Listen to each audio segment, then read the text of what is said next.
Welcome back to Relight Your Fire with your host, Anita Goyle. And today I am beyond thrilled to have a very special guest joining us who's a true icon of British fashion, Karen Millen OBE. From humble beginnings to building a global fashion empire, Karen's journey is nothing short of extraordinary. And today we're going to dive deep into her incredible story, exploring her resilience, creativity, and her unwavering commitment to make a positive impact in the world. So Karen, it's an absolute pleasure and honour to have you here with us today. Well, it's my pleasure. I mean, that's quite an introduction. No, Karen, it's awesome. I mean, you and I have recently been meeting up and with Mayfair Times or Selma Day, doing some fabulous events, especially at Neil Strain. We were at the Floristry doing our... Wasn't that beautiful? That was such a nice evening. In I fact, love flowers anyway. Yeah. No, it was so nice. It's just to relax and learn some flower arranging. So, no, it's always a pleasure to see you and to meet you. But Karen, more than anything, I grew up going to your shops, shopping for your amazing outfits, and I still have a few of your dresses. How does it feel when I say that to you? Well, you know what? I get an enormous amount of pleasure from people telling me how I've impacted their lives really with, the clothes that they've bought from me and the occasions they've had to wear them. With some of them particularly, quite significant, whether it's, for a wedding or whether they've got a job interview or something like that. There's been some amazing... I said to someone else, actually, we could probably write a book with all these quotes and the sayings from people, which, I get through social media quite a bit. And it's really actually, such a nice thing to know. Something I'd never really heard probably all the time I was working. No, it's nice when you can just sit back and you can just enjoy the fruits of your labour. And I think sometimes it takes time, because what I think you produce and what you've created is some timeless pieces. That's what I see. Yeah, absolutely. I think when I'm designing, it's very much about what I want to wear and what I'm feeling at the time. But I think I've always liked classical clothing, but with a twist. Mm-hmm. And I've always been very sort of aware of quality. So for me, it's very much about fabrics and the cut and attention to detail. And that follows through with the clothing, that we produced in the early days. And talking about the early days, how did it all start? Well, after leaving college, how far back do you want to go? I'm fascinated by the entire journey. It seems such a long time ago. From your, leaving school, becoming a designer, what was that like? How did you go into that career? Well, I fell into it really because while I was at school, I didn't really know what I wanted to do, but I was always very creative. And my teachers could see that I was really creative. And I loved painting and decorating and interiors as well as fashion. And so I kind of, it was never something that I assumed I could do was fashion. I didn't even know there was such an industry as such. It was a bit weird, but I just thought, okay, what about painting and decorating then? I'll do that. And they're like, no, you can't do that. Why do you think that was said to you back then? Carrying ladders around. Well, I think because they felt that, fashion would be a better industry for me to go into rather than sort of painting and decorating, which is often outside as well. And I must admit, I don't like the cold weather, so it probably wouldn't have worked. But isn't it amazing what kind of careers advice you receive at school, and it shapes the future of who you're going to be? Was there somebody in particular that recommended the fashion industry to you? I think it was a group of teachers, actually. Probably my art teacher. We used to do needlework then as well. Yes. So all of the creative teachers really sort of said, okay, we think we should direct her towards a fashion career. So, and luckily for me, there was a college not far from my home in Kent, which they took me to at the end of term, where they used to put on the end of year shows. Mm-hmm. And so I went along with them, and they said, okay, it's a 3-year course. What do you think? And I'm like, what? You think I could do that? And they said, yeah, absolutely. Why not? Let's put a portfolio together and go for an interview, and then, we'll see. So that's what we did. I went along, I got in, and I spent 3 years there. But funnily enough, when I did go there, I I was only, how old was I? 17. You had to be 18 to do the design course. So it meant I would have to do a first year with this clothing craft course, which covered all sorts of things, but then changed after the first year into the design course, which is what I was going to do. But after my first year, I decided that there was no point changing, really, because I was covering all the subjects I needed to. I was learning what I needed to. Why do another year? So I carried on with the course that I did, which was a City and Guilds course, and I got a diploma and left after 3 years, went on a holiday, met my partner-to-be, and... so I started making shirts for friends, actually. I didn't really know what I wanted to do at that point. Why shirts, though? Actually, the reason why I did shirts, I think I quite enjoyed making shirts at the time. I don't know why, because they're not the easiest thing to make. But I was making shirts at the time, and then I stumbled across some fabric. They were end-of-line fabric, and it was shirting cloth, Sea Island cotton stripes. And they were just in a basket outside a shop, and I thought, I'm going to grab those and make some shirts for friends. And that's what I did, really. And then my mum sort of said, OK, what about if I do a clothes party at home with the girls from work? And I said, well, I've only got shirts. So I got a loan of £100 and bought some white cotton and sort of run up a range of white cotton pieces. And then we did a clothes party with the girls from work. And then one clothes party led to 3 a week, pretty much, really, for about a year, 2 years.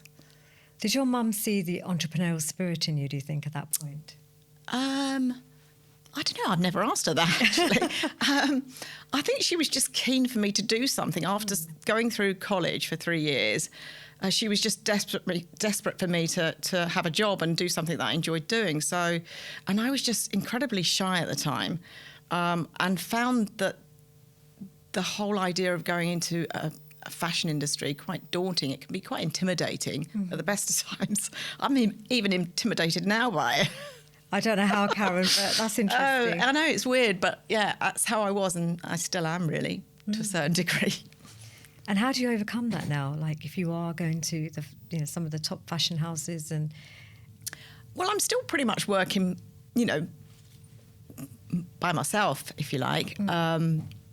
It's not like I've gone out and got a job within the industry, because we set up the business straight away, pretty much. So it was more a case of it growing organically and people coming to us rather than me stepping into that industry.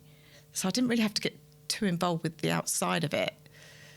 And do you apart think, from the manufacturing side of things and, fabric, all that kind of thing, but not I don't know, not the glamorous side that people would associate with it.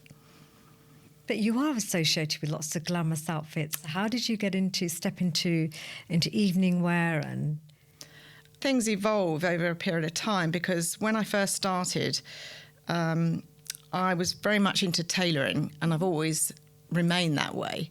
But initially, it was more about what I could produce myself. So I was making shirts and separates, and then it got to a point where, I felt I needed to take on a pattern cutter, because everything I did was, although I'd learned a little bit of grading at college and pattern cutting, it was pretty basic. But it was quite lucky at the time, because everything was pretty much one size, and I could manage quite well, and did so until I wanted to start incorporating jackets and tailoring. So at that point, then I took on a pattern cutter who was herself just out of college. Tina, her name was, and I must have really tested her, because I gave her a really complicated jacket that had so many pieces to it and was asymmetrical. But she did it, and she stayed with us for a long time after that, actually. oh, that's good. So how did you expand on the brand? And you said something about Tina, but what other team members did you include? What are the key things you'd say to create a business that grows the brand? How successful it was for you to be on the high street from borrowing the £100 to what it became? Yeah, I think for us it was just very organic, probably through lack of being able to get finance for it, not through choice necessarily, but it worked in our favour. because when it came to actually expanding, we'd built the infrastructure of the company because we'd had time to do that and had time to make mistakes and hadn't got ourselves, with too much debt. So at a point when the high streets were actually suffering, there was a crash in the early 90s. We were able to sort of expand with our stores then, really. By that point, we'd only had the 4 stores, and it was the following 10 years that we opened another, well, whatever it went on to be. Yes. 130 odd stores. And Karen, how do you work out what women really want when it comes to clothing? How do you predict that? As I said, I kind of, it's a bit how I feel within myself, how I want things to, what I want to wear in a way. So it's a bit selfish, but I think, you can't be everything to everyone. I think you have to decide what your marketplace is. And for me, it was always about the quality and the cut and wearing, making wearable clothes, but with a point of difference. And I've always liked the idea of each season going through and being able to take something from one season to the next and build your wardrobe. And that's what I'm doing, with the collections I'm doing now for the founder. Like what I'm wearing now, I've got, I think, my coat is from the current collection. My jacket and leather pants are from the first collection, and the top is from the Christmas collection. So it's all about sort of layering and building, really. So let's elaborate on that, actually. What's happened now? So since the last 20 years, you've not been in the fashion industry as such, but now you've re-emerged stronger, more vibrant, and you've got this excellent brand, the Founder Collection, which you've launched 30 pieces with Karen Millen, with the entire brand. Yep. I'd love to know more about that, because I was looking at the website. It looks amazing what you've launched. It's incredible. Thank you. Yeah, it's been really exciting, actually.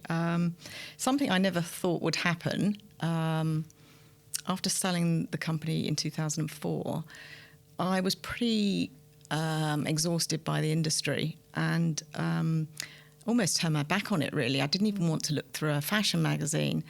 So I sort of turned to interior magazines more and got more involved with that. I bought some properties and I renovated them and just threw myself into interiors.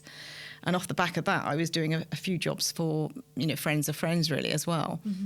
And I just also felt at the time that the industry was going in a strange direction. It all became a little bit too samey, the high street particularly. It was getting very competitive with supermarkets, doing very cheap clothing. And I think I'd lost my love. I fell out of love with it, really. Okay. And at the same time, my relationship with my partner also ended. So I think timing for us was probably right to sell. And so a lot has happened in that 20 years. But I got to a point where I've dealt with quite a few difficulties over the past 10 years. And I just feel like I needed to do something again. And I was feeling keen to get back into the industry because I think as a creative, you're always creative. You don't stop being creative. And I just felt I had more to offer, more to do. But it's been very difficult because obviously selling the company, I sold my name. So I couldn't do anything that bears my name, which has proved to be quite difficult at times. But anyway, when Boohoo, who now own the company, they bought it in 2019.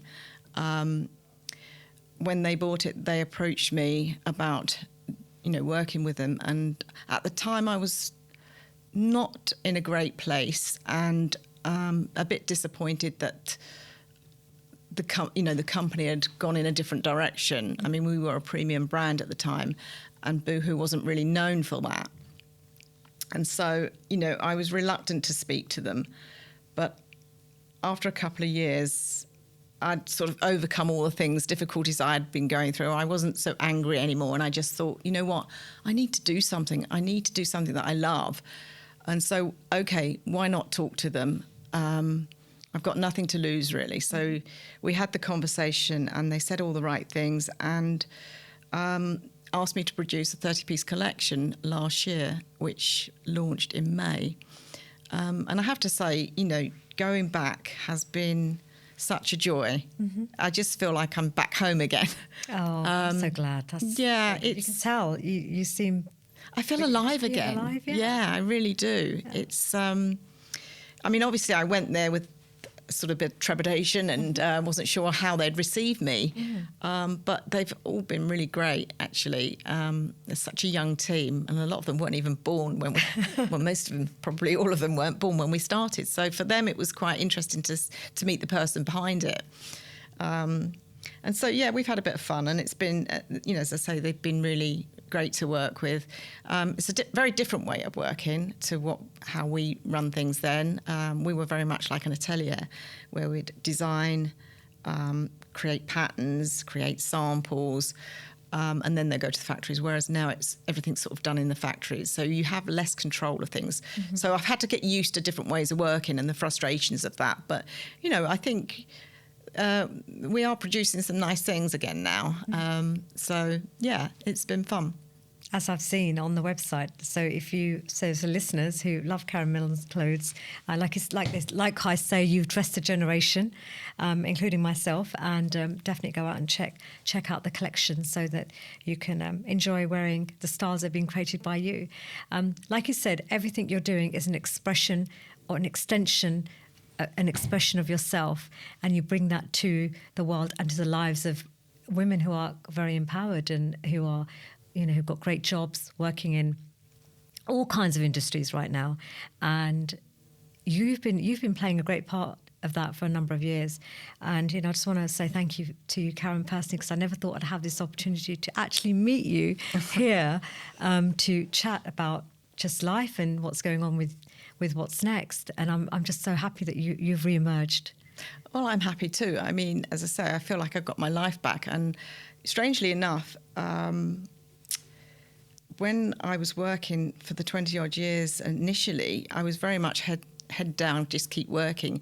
And the scene wasn't the same as it is now, you know, with social media and being out there. And being a shy person, I just preferred to be behind everything, really.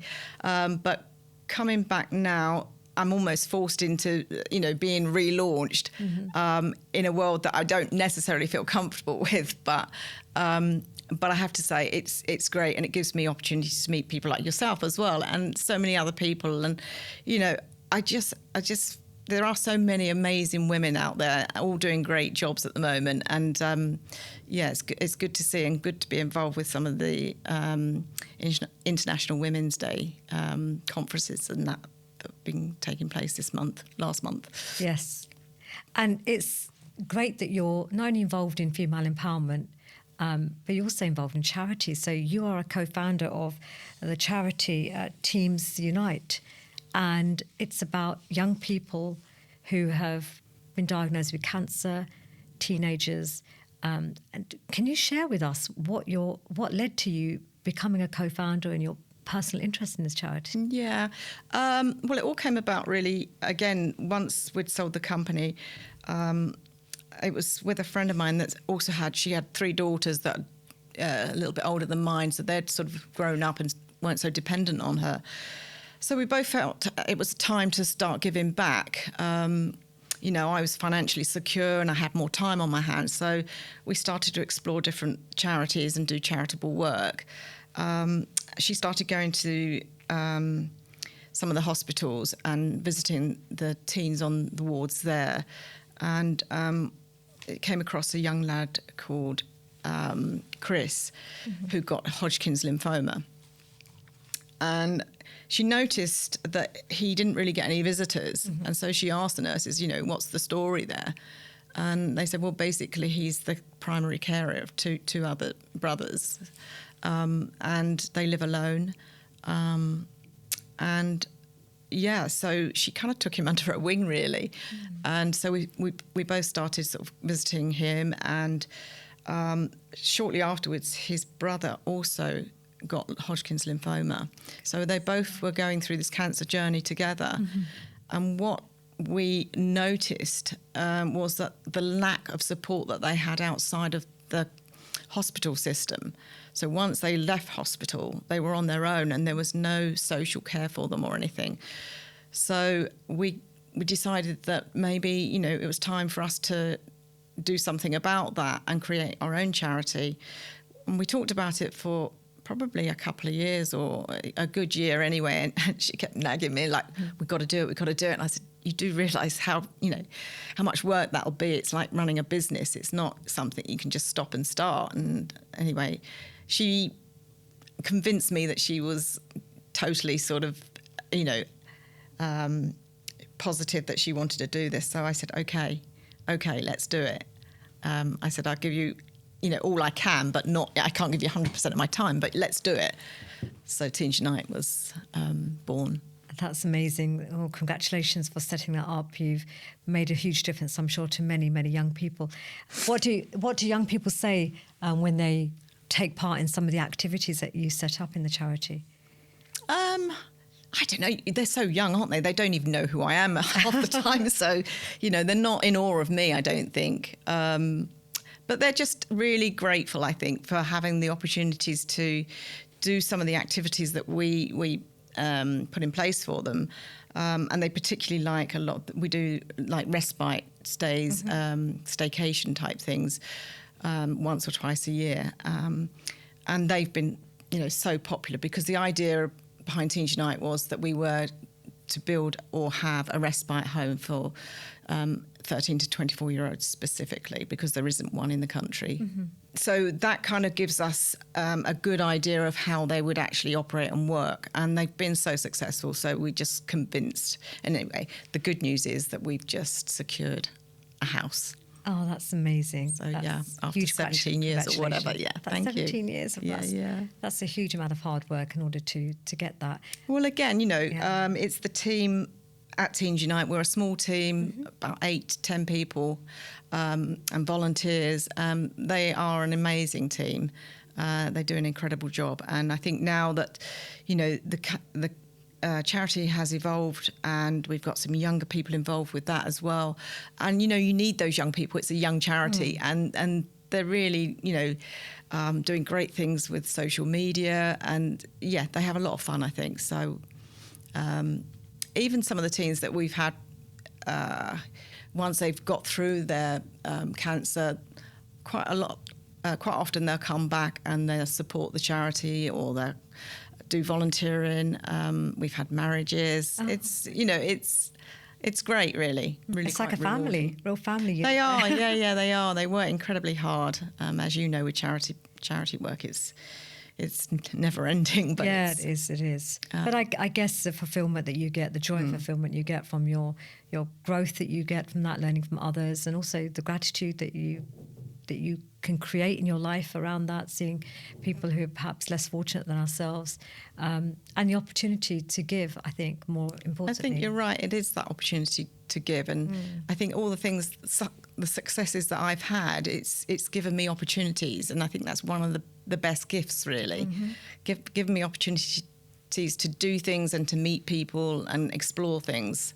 So it's amazing. Oh, it's great. And the charity journey is such a precious one. You've also been involved in John Caldwell's charity. When I met you at John's house that evening, tell me more about how you're involved with John. Well, I'm not so much involved. I've supported him for some time. I remember actually going to his house many, many moons ago, the first time I went to one of his events, which was pretty spectacular. But I do remember it was raining really hard and it was in these marquees. It was very muddy in places. But no, it was always a lot of fun. And, he's been, pioneering that for a long, long time and done an incredible job supporting these young people. But there's so many fantastic charities. It's hard, isn't it? Because as soon as you start learning about them, you just want to give and do. So it's hard. You can't do everything, I guess. Oh, I know. I mean, we're in the same position with our Gold Foundation. We have so many requests for funds, for volunteering work. There's so much going on. We've just launched Inner Spark, the young people's program in schools, and we're aiming to reach out to 1 million students by the end of the decade. Wow. So it's a big task we've set ourselves to actually implement the workshops and collaborations with the various charities that we're working with. But it's so much fun. It's incredible where you can come back thinking, you've made a difference to this person, to that young person, to this young person. And I'm sure you must get the same joy. And you do. In There's the always media, more to do. there is always more. It's endless. But I guess you have, in a way, you've got to select what you're. I think you do because, I'm not getting any younger. So you've got to spread your time and do the things that you really, want to do and are passionate about. But, there's so much to do. And also to do them well enough so that you can make an impact and have that lasting impact in people's lives as well. Yeah, I think so, definitely. You've been involved with Mayfair Times as well, with our dear friend Selma Day. Yeah, she's lovely. And she is lovely. She's so adorable. Again, another great place for philanthropists to share their journey. I know in the last Mayfair Times was all about philanthropy and what some amazing people in the central London area are doing in their charity, their giving, and things that they're really passionate about. Is there something outside of the world of fashion, Karen, that you can say you're really passionate about? Put me on the spot. Something I'm really passionate outside of. I don't know. I think I'm passionate about anything that I choose to do. I'll always go in 105%. That's great. Because I believe that, if you're going to do something, you've got to give it, your best. And there's no point in doing something unless you are passionate about it. And do you think that's a powerful message for women and men and young people everywhere about when you do something? Absolutely love it. How do you succeed in it? Well, I think that is one of the key things. There's so many people that can have all these ideas about businesses and what they can do. And I sometimes find that extraordinary because I think, surely you've got to focus on one thing that you absolutely love. Some people are just good at doing everything. But for me, I had to sort of find something that I was absolutely passionate about because it's not like work then. You enjoy it so much. It's not difficult. And this is what people say to me often. How do you do your life? How do you do all your work and everything? And now I just say to people, it's just my lifestyle. It's actually not work. It is your lifestyle. There's no border. There's no border between my work life and, people say work-life balance. I just say it's my whole lifestyle. It just all merges in and blends into one. Yeah, I mean, that certainly was the case for me before I had children as well, because it's more difficult, I think, once you have a family, because you've got to split your time and, prior to that, you just give it 100%, don't you? It's your life, your lifestyle. Completely, especially when you do have children. What kind of advice would you share with any of our listeners about following their dreams? How do you stay resilient in the face of adversity, or when you've got some really challenging times? What kind of things can you draw out from yourself? And can you think of a challenging time that you can share perhaps on this show? Yeah, I mean, I've had so many challenging times personally as well as work. Probably the personal ones have been more difficult, but I think I'm pretty lucky in the sense I've always been grounded. I come from a very stable sort of family, loving family, feet on the ground. We didn't have much money. I stay positive, really, focused and driven by the next thing. Try not to keep looking back and dwell on things as much as sometimes it's difficult, because, there are times when you feel resentful for things and angry, but it really doesn't help. But sometimes you need to go through those emotions to come through it. And I think I've always known in my head that whenever I face challenges like that I will get through it. There's going to be some dark days, but there's light at the end of the tunnel. You just got to keep going. Do you think that comes with wisdom and time, experience? I think, I think I've always had it to a certain degree. I've always been that way, but I do think you learn a lot through, you know, being a lot wiser, being older. But I do think that is part of my makeup, thankfully. Mm-hmm. I'm a survivor. And if you were to give, say to somebody at school, what advice would you give? Even, you know, parents who may be a little bit confused about how to guide their children into careers, would you necessarily, now looking back, promote somebody who may want to go into the fashion industry, or is there anything they need to be aware of? Any red flags or any great opportunities for success? And I don't know. I think you've got to, you know, you've got to listen to your children and guide them. You can't force them into doing something they don't particularly want. So I think listening to them and trying to, like my mum did really, in a way, she was guiding me in a sense. Certainly when I left school, I don't think we're aware of all of the jobs that are out there. And it's only really by dipping your toe into something you realise, well, I could also do that, or I could do that. You know, there's that and there's that. So I think, you know, I was lucky in the sense of knowing what I didn't know. I thought I knew, but I was directed at an early age as to what I was going to do. But for those that don't, you know, it can be hard. And sometimes you do have to sort of try a few things out, go travelling, whatever. I think don't put yourself under pressure to do something when you really don't know what you want to do, because you'll end up doing something you don't like doing and it won't work. So I think you've got to relax about it a little bit, really, but try to get focused. But I think sometimes you just have to do several things before you find your journey. You were lucky, Karen. You found it quite early. I was really lucky. And, yeah, not everyone's like me. You know, a lot of people just don't know what they want to do. And they might change their mind halfway through. That's okay. You know, I might change my mind now. I don't know. Yeah. You know. But you know you can do that now. You can change your mind and try something different, do you think? Well, yeah, I guess so. I mean, I think knowing that I'm a creative person, there's options. And that's quite comforting, I guess. But, you know, I did try doing the interior sort of thing a little bit.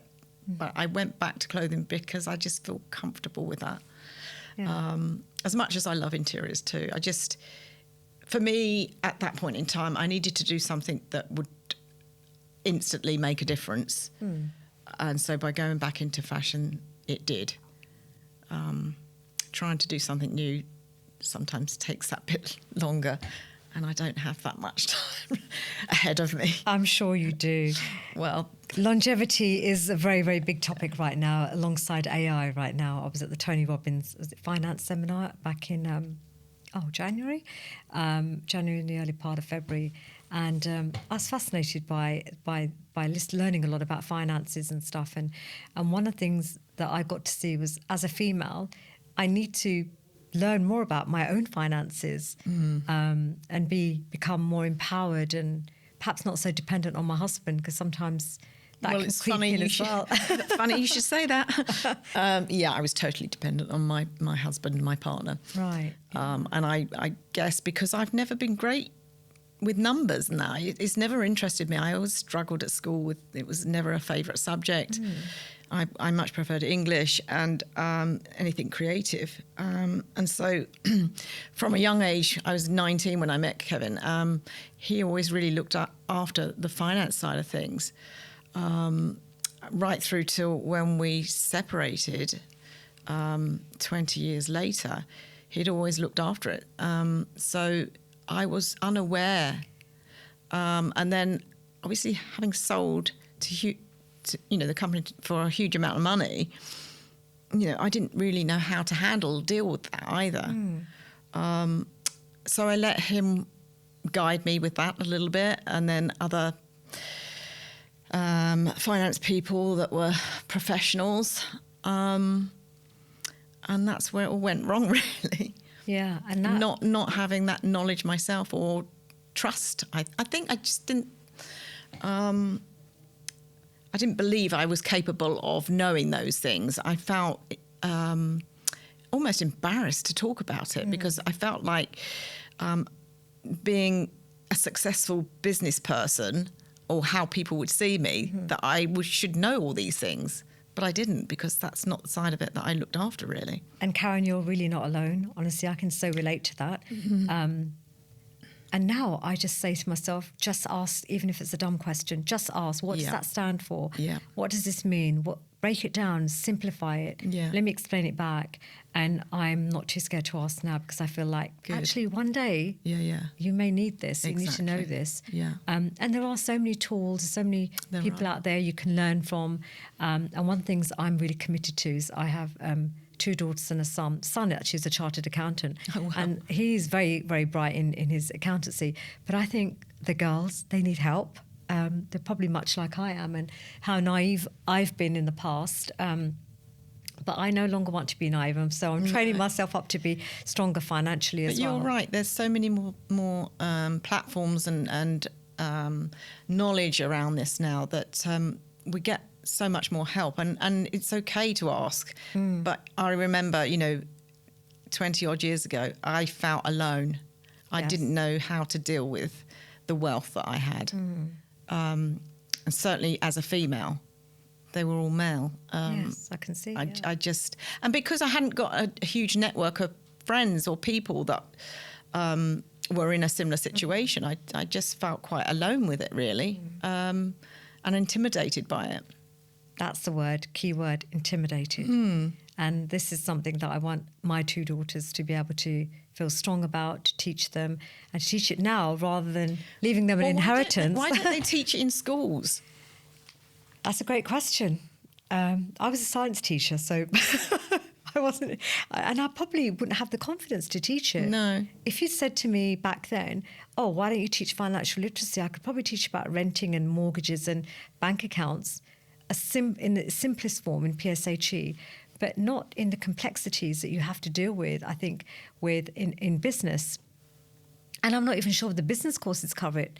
I think life shows you that, life skills. And I think there's more opportunity now probably than before to learn about finances and to be more financially secure, financially literate, and to have the confidence. And I think that's one of the other big things is not only do you feel intimidated, but do you have the sincere confidence to be able to tackle it and say, rather than brushing it under the carpet, because I think I've been doing that for far too long. And I feel like actually, get clued up. Why are you ignoring this? This is really important for yourself and for the next generation, and be a role model. Yeah, definitely. So, I'm 51 now, and I feel like I've got a lot to learn, but I will learn it fast. I also feel that when you immerse yourself in something, in any topic, you can learn it. Yeah. If you commit to it, you can learn it. So, I think for me, I just turned off because it was figures and things like that. I was like, no, I'm not interested. But now? No, it's a must, isn't it? It's a must. It's a must. So I am much more aware of these things, and I do ask the questions now that I would never have asked before. So it's a great lesson, I think, for myself. It's a very expensive lesson. It is. So what's next for you, Karen? What have you got lined up for the next few months in the future? Well, I don't know yet, really. I mean, at the moment, I'm contracted to Boohoo for up until, I think, September.